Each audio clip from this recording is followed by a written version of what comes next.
When I played through the original base Dragon's Dogma 2 experience, my main pawn was a fighter, sword and board, lots of aggro. He looks really cool. I was very, very happy with the playthrough and how he played. I chose a Beastren, and he was a great pawn against my archer, and then eventually get into magical archer. But then when I got into the New Game Plus, I don't know who it was, and I got to give a shout out to this person. Even though I don't remember your name and I don't know where the comment is because I go through hundreds of comments every day on YouTube and I apologize. But someone had said you should try out the warrior vocation, which is the two-handed weapon vocation. And I didn't know until after the fact that the warrior vocation also has taunts. And that was the main thing for me going into the base game was saying, hey, the fighter has all the taunts. Like they have that shield bash ability where they literally, like, I don't have a shield, but they raise up their shield and they're like, bam, bam, bam, and it like pulls all the aggro. And so that's one of the reasons I went with the sword and board, the fighter, because it says their mighty attacks and counterattacks allow them to cut down foes with ease. And then, having a shield sounded to me like that was going to be the best thing possible. After playing just a few short hours of the warrior, like I'm rank 6. By the time I was rank 3, the warrior was already outperforming the fighter in every way.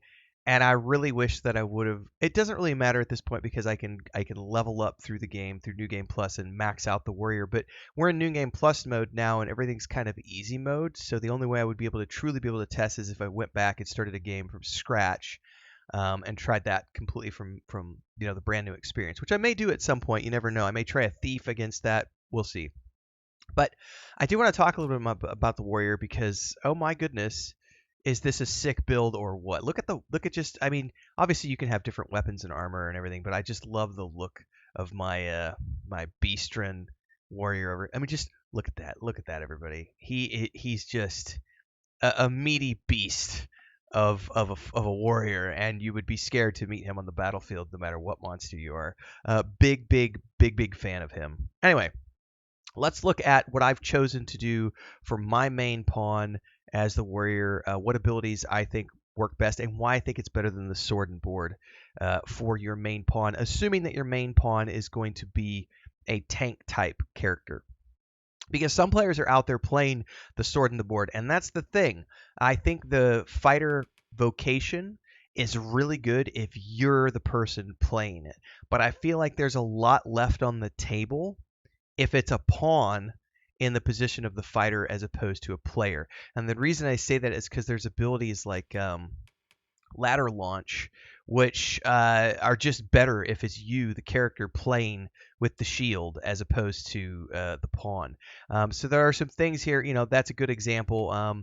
But, going through, I really, really loved Roar. And we also have, where did it go here? Was this the base one? Yeah. Oh no, I'm on the wrong vocation. That's why. Hang on. I was looking at the wrong thing. I don't want to change vocation to fighter, but I want to look at core skills. And I can't because I'm not on the fighter. Anyway, I digress. I'm getting ahead of myself and I was looking in the wrong tab. So as far as weapon skills go with the warrior, I've chosen to go with Skyward Sunder and then the updated version of Heavenward Sunder, which is for enemies up above you. It's great for all the stupid harpy trash mobs that you come across. I've also got Rending Sweep or Raising Sweep, which in New Game Plus absolutely decimates all those stupid hordes of goblins and harpies and everything. Once you get them on the ground, wolves, things of that nature. And then I've also got Roar, which became Bellow, which is an AoE aggro, which I didn't know that they had. Like, I assumed that because for all the videos that they showed of the warrior in the lead up to the game, it was all about the massive sword doing tons of DPS, slower attacks, but just being like that massive DPS warrior. And I didn't realize that they actually had an aggro as well. And once I realized that, having gone back and played the two now and tested both of them, I just have to ask, why would you ever make your pawn a fighter? because I just feel like the warrior by rank 3 or 4 was already 10 times more powerful than the fighter, had just as much survivability, had just as much armor class, was doing all these different things. And on top of that, all of this DPS. And there's a lot of different abilities you can choose, like Goring Lunge. Still have the ladder launch, which I just don't see it being that useful unless you're the player. But that's just me. Surging Strike. You've got Savage Lash, Null Breaker, Tidal Fury. I've taken in Spirit as my fourth one, which gives them a second win, which cures their debilitations, which I think is great for in the middle of combat because it allows them to be a little independent of your healers for curing debilitations off them. So it's worked very well for me. And of course, going over into Augments, I'm using some that are over here. We've got Metal. How do I go over here? So we've got Metal, which augments my physical defense. Quick commercial break, everyone, to celebrate and give thanks to all of these amazing people who keep me on the air full time. Really appreciate the support. All you got to do is join as a member. You get access to private videos. You can also do super thanks on any upload or super chats and stickers on any live stream or premiere you see. And beyond that, don't forget we're multi-streaming over on Twitch now, so you can support over there as well. Thanks so much to everybody. Let's get back to the video at hand. Provocation, which increases the likelihood of being targeted by foes. Thew, which allows me to carry additional weight. Pertinacity, which gives me more ability to break through their guard. And then Impact, which gives me more abilities to push and pull targets while grabbing hold. And then Vitality, which gives me greater health. Now, all of these, well, Thew is from the fighter, and Provocation is from the fighter, as is Metal.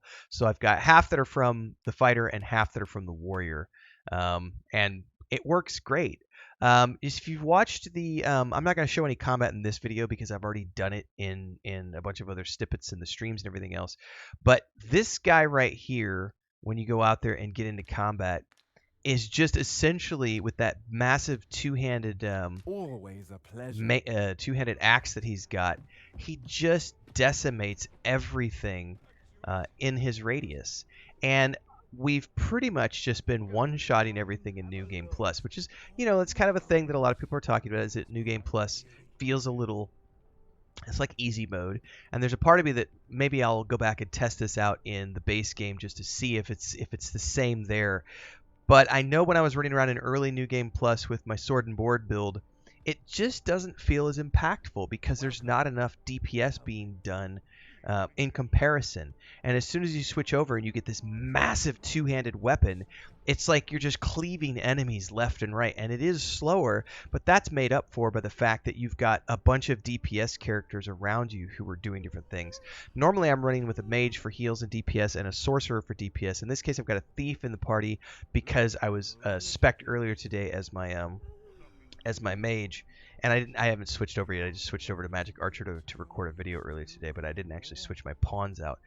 So I think that if your pawn is going to be thinking in your mind the backbone of your party, the person at the front drawing all the aggro and everything else, I just feel like this particular game, it's just better to have that two-handed weapon than the sword and board because there's not enough there unless you are the player. I think if you are the player and you're being able to sword and board your way through, I think I would enjoy playing that character. I've done tanks in a lot of MMOs I've played, and sword and board is usually the way I prefer to play if I'm playing a tank.